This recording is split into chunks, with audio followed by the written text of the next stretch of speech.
आइए सबसे पहले आपको मैं बेसिक रेडिकल के ड्राई टेस्ट बताता हूँ। सबसे पहले है physical state of the salt. वो आपने इस तरह दो उंगलियों की मदद से रब करना होता है और चेक करना है कि क्या इसकी क्रिस्टलाइन फॉर्म है या ये पाउडर फॉर्म में है। तो ये मुझे क्रिस्टलाइन फॉर्म लग रही है। फिर इसके बाद इसी तरह दो उंगलियों में रब करके आपने इसकी स्मेल नोट करनी होती है कि इसकी स्मेल क्या है।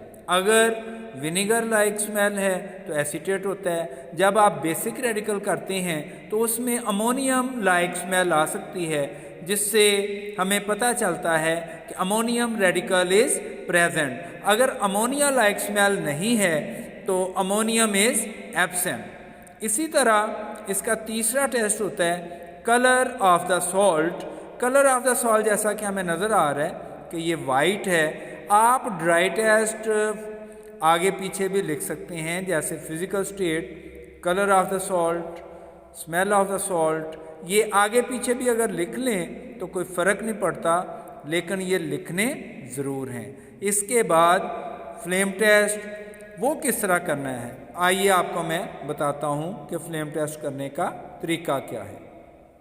फिर इसके बाद हम चौथा जो टेस्ट करते हैं वो होता है फ्लेम टेस्ट।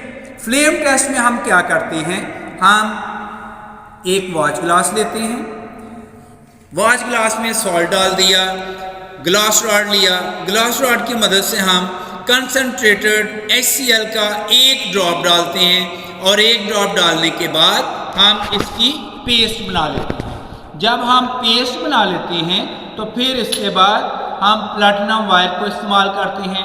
प्लैटिनम वायर की मदद से हम बर्नर के ब्लू जोन पे जो पेस्ट बनी होती है वो हम प्लैटिनम वायर की मदद से, प्लैटिनम वायर के सामने एक लूप बना होता है, उसकी मदद से हम बर्नर के ब्लू फ्लेम पे लेके जाते हैं और ऑब्जर्व करते हैं कि फ्लेम का कलर चेंज हुआ है या नहीं। अगर no flame colour, it means copper, calcium, barium, strontium, sodium and potassium are absent. इसके बाद हम पांचवा जो टेस्ट करते हैं वो होता है फिल्टर ऐश टेस्ट। इसके लिए हम एक टेस्ट ट्यूब लेते हैं, टेस्ट ट्यूब में हम सॉल्ट डालते हैं, फिर इसमें सोडियम कोबाल्ट नाइट्रेट का सॉल्यूशन डालते हैं, फिर इसको अच्छी तरह शेक कर लेते हैं। शेक करने के बाद एक हम फिल्टर पेपर की ये स्ट्रिप लेते हैं और इसको हम टेस्ट ट्यूब में डाल देते हैं। जब हम टेस्ट ट्यूब में इसको डालते हैं उसके बाद हम दोबारा टेस्ट ट्यूब को शेक करते हैं ताकि इसमें से जो सॉल्ट जिसका हम फिल्टर ऐश कलर चेक करना चाह रहे हैं वो सॉल्ट इस फिल्टर स्ट्रिप के साथ लग जाए। फिर इसके बाद हम फिल्टर पेपर स्ट्रिप को बाहर निकाल देते हैं, टेस्ट ट्यूब को टेस्ट ट्यूब स्टैंड में रख देते हैं। इसको हम ड्राई करते हैं। ड्राई करने के बाद हम इसको जला देते हैं। जलाने के बाद हम इसका कलर नोट करते हैं। If no ash colour it means stannous, aluminium, zinc and magnesium are absent. तो जनरल इस तरह जब ड्राई टेस्ट आप कर लेते हैं तो फिर हम आगे बढ़ते हैं ग्रुप आइडेंटिफिकेशन।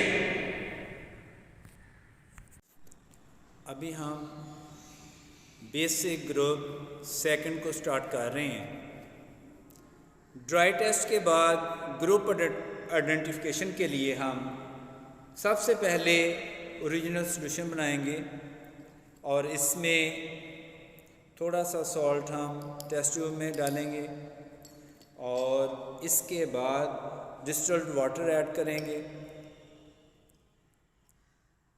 जब हम डिस्टिल्ड वाटर ऐड करते हैं तो टेस्ट ट्यूब को अच्छी तरह शेक कर लें ताकि ज़रा अच्छा ओरिजिनल सॉल्यूशन ये बन जाए और वाटर अच्छी तरह सॉल्युबल हो जाए। फिर इसके बाद हम इसके दो हिस्से कर लेंगे और इसमें हम डालेंगे dilute HCl।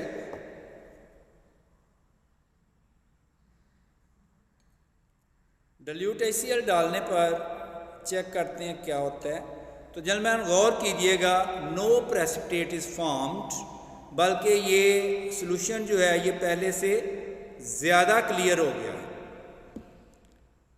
It means first basic group is absent, silver, plumbous and mercurous are absent. अब हम इसमें डालेंगे H2S गैस। H2S गैस डालने पर चेक करते हैं क्या होता है। H2S गैस डालने पर ब्राउनिश ब्लैक प्रेसिपिटेट आ गया। जब ब्राउनिश ब्लैक प्रेसिपिटेट आता है तो इससे हमें पता चलता है या तो ये कॉपर होता है, या ये मर्क्यूरिक होता है, या ये प्लम्बिक होता है, या फिर ये बिस्मथ होता है। देखें हमारे पास जो सॉल्ट है वो हमारे पास वाइट कलर का है। अगर ये वाइट कलर का है तो कॉपर इज एब्सेंट। फिर इसमें बाकी 3 रेडिकल रह जाते हैं। 3 रेडिकल कौन कौन से रह गए इसमें? या तो मर्क्यूरिक है, या फिर इसमें प्लम्बिक है, और या फिर ये बिस्मथ है। यानी 3 रेडिकल के इसमें चांसेस हैं कि कौन सा रेडिकल मौजूद है। अभी हम देखते हैं कि कौन सा रेडिकल है। अभी हम इसमें चेक करेंगे कि ये सेकंड ए है या सेकंड बी है। तो प्रेसिपिटेट का थोड़ा सा हिस्सा हम डालते हैं टेस्ट ट्यूब में और चेक करते हैं क्या होता है। तो इसमें हमने येलो अमोनियम सल्फाइड डालकर चेक करेंगे क्या होता है। येलो अमोनियम सल्फाइड डालने पर हमें पता चलता है, देखते हैं क्या होता है। गौर से ज़रा देखिएगा कि इसमें प्रेसिपिटेट इनसॉल्युबल है। It means second A group is present. अगर आप इसको हल्का सा वार्म भी कर लें तो ये भी हमें चेक करना चाहिए कि वार्म करने पर क्या ये सॉल्युबल है या इनसॉल्युबल है। तो वार्म करने पर भी हमें ये पता चला कि प्रेसिपिटेट जो है ये इनसॉल्युबल है, और इससे हमें पता चला कि second A group is present. अभी हम देखें ब्लैक प्रेसिपिटेट हमारे पास बना हुआ है। इसमें हम डालेंगे 50% नाइट्रिक एसिड।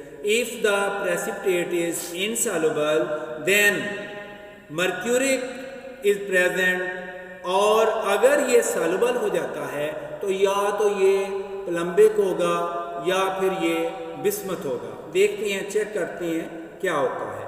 तो ये 50% नाइट्रिक एसिड हम इसमें डालते हैं, तो इसमें चेक करते हैं क्या होता है। तो ये हमने देखें ऑब्जर्व किया कि 50% नाइट्रिक एसिड डालने के बाद उसी तरह ब्लैक प्रेसिपिटेट जो इसमें बना हुआ था वो इनसॉल्युबल है। इससे हमें पता चला कि mercuric is present and plumbic and bismuth are absent. अभी हम मर्क्यूरिक के कंफर्मेटरी टेस्ट करने लगे हैं, और original solution plus sodium hydroxide देखते हैं क्या आता है। तो येलो प्रेसिपिटेट इज फॉर्म्ड। इससे हमें पता चला कि मर्क्यूरिक इज कन्फर्म्ड।